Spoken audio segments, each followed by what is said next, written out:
জাতীয় নির্বাচনের সঙ্গে ইতিমধ্যেই কিন্তু বৈঠক শেষ হয়েছে। তৃণমূল কংগ্রেসের 10 সংসদের যে প্রতিনিধি দল তারা পৌঁছেছিলেন, সাংবাদিকদের মুখোমুখি হয়েছেন। তারা কি বলছেন শুনবো সরাসরি। दोला सेन राज्यसभा, महुआ मोइत्रो लोकसभा, शताब्दी रॉय लोकसभा, साकेत गोखले राज्यसभा, प्रकाश चिकबारिक Rajya Sabha, and Kullan Banerjee.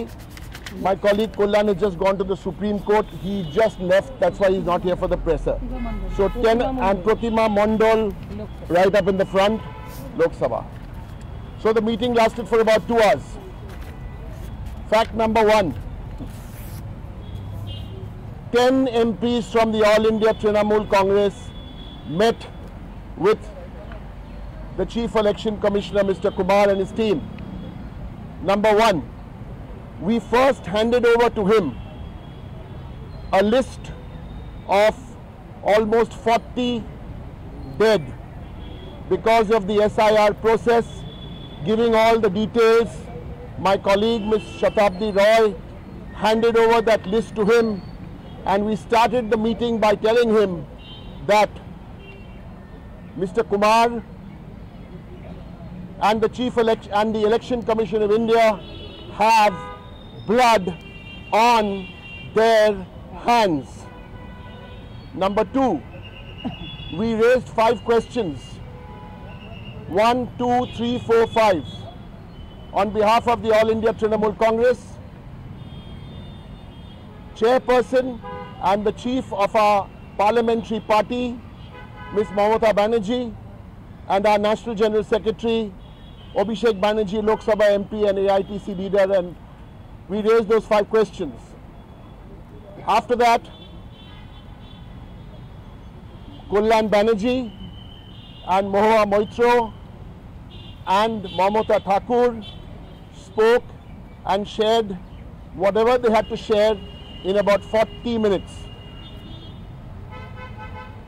Then Mr. Kumar, the Chief Election Commissioner, spoke uninterrupted.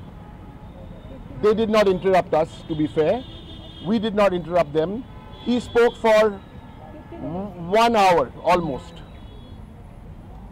At the end of his sharing, we heard about, and then we said, we did not get an answer to any of our 5 questions. That is the outline of this, what happened. I now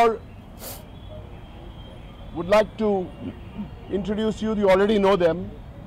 Deputy Leader in Lok Sabha, Shatabdi Roy, Uni Bolben, Mahua Moitro Lok Sabha MP Bolben, Ingreji Bangla Mishiye Bolben, ekটু হিন্দিতেও শতাব্দী শেষে বলে দেবে, to give you more details.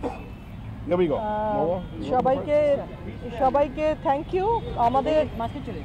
আমাদের যে প্রশ্নগুলো ছিল election কমিশনের কাছে, তার মধ্যে প্রথমটা হচ্ছে যে এই যে এসআইআর প্রক্রিয়া শুরু হয়েছে সেটা কি শুধু ভুয়ো ভোটার বাদ দেওয়ার জন্যে, নাকি অনুপ্রবেশকারী তাদেরকে বাদ দেওয়া? যদি তাই হয় তাহলে শুধু বাঙালিদের ওপর বেছে বেছে ভাবনাগুলো পুট করা হচ্ছে কেন? বাঙালিদের তাড়ানোর জন্যে উদ্দেশ্য আমাদের রাজ্য থেকে এবং পুরো দেশে বাঙালিদের উপর যে অত্যাচার হচ্ছে তারই একটা নমুনা হিসেবে এসআইআর ব্যবহার করা হচ্ছে কিনা? আর যদি অনুপ্রবেশকারীকে ঢোকানোই বলা হচ্ছে, তাহলে ত্রিপুরা, মিজোরাম, অরুণাচল প্রদেশ, নাগাল্যান্ড, মণিপুর এগুলোতে তো সেম প্রবলেম আছে। সেগুলোকে কেন অ্যাড্রেস করা হচ্ছে না? সেগুলোকে না করে কেন শুধু ওয়েস্ট বেঙ্গলকে করা হচ্ছে? এটা ব্যতিক্রম কেন?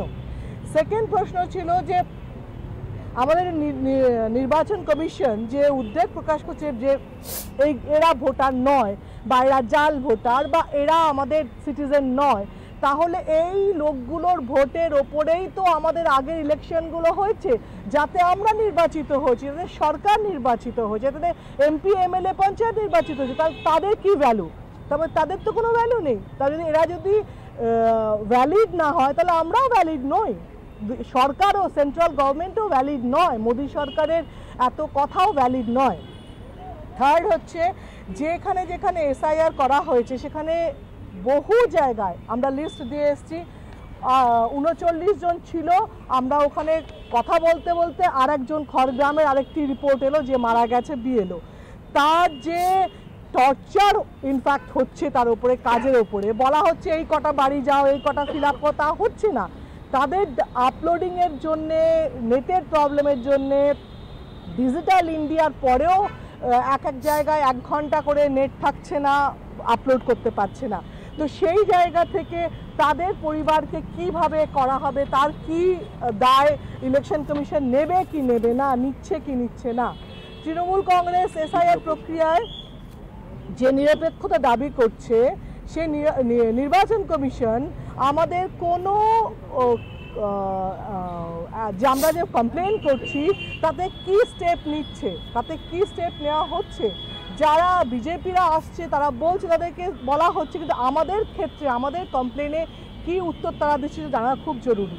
আরেকটা হচ্ছে বিহারে আমরা দেখেছি যে এই আচরণবিধি হবে না, এই হবে না, তার ফলে ওরা ওদের মতো শিফট করছে। যখন ওদেরকে মনে হচ্ছে কোনটাতে বিজেপি সরকারকে সাপোর্ট দেওয়া যায়, কোনটা হলে বিজেপি সরকার উপকার হয়, সেগুলোতে ওরা ফ্লেক্সিবল, বাকি ক্ষেত্রে ফ্লেক্সিবল হচ্ছে না। কিন্তু আমাদের কথা হচ্ছে যে বাংলাতে বিজেপি নেতা যখন অ্যানাউন্স করছে, মঞ্চে দাঁড়িয়ে বলছে যে 1 কোটি ভোটারকে নাম বাদ দেওয়া হবে, যে কমপ্লেন আমরা করলাম, সেক্ষেত্রে বিজেপি লিডারকে না থামানো হচ্ছে, না সেই ভয়টা কাটিয়ে মানুষকে সাহস দেওয়া হচ্ছে যে না ওরা ভুল বলছে বা এটা বলতে পারে না, এবং বলছে যে আমরা 1 কোটি বাদ দেবো, মিলিয়ে নেবে। তার মানে ওরা কি কন্ট্রোল করছে ইলেকশন কমিশনকে? যে আমি যদি বলি আজকে আমি 5টা নাম বাদ দিচ্ছি, তুমি দেখো ওটা মিলে যাবে কিনা, তাহলে কি আমি ম্যাজিশিয়ান, আমি অ্যাস্ট্রোলজার, নাকি আমি কন্ট্রোল করছি ইলেকশন কমিশনকে? এই উত্তরটা আমাদের চাওয়ার দরকার ছিল।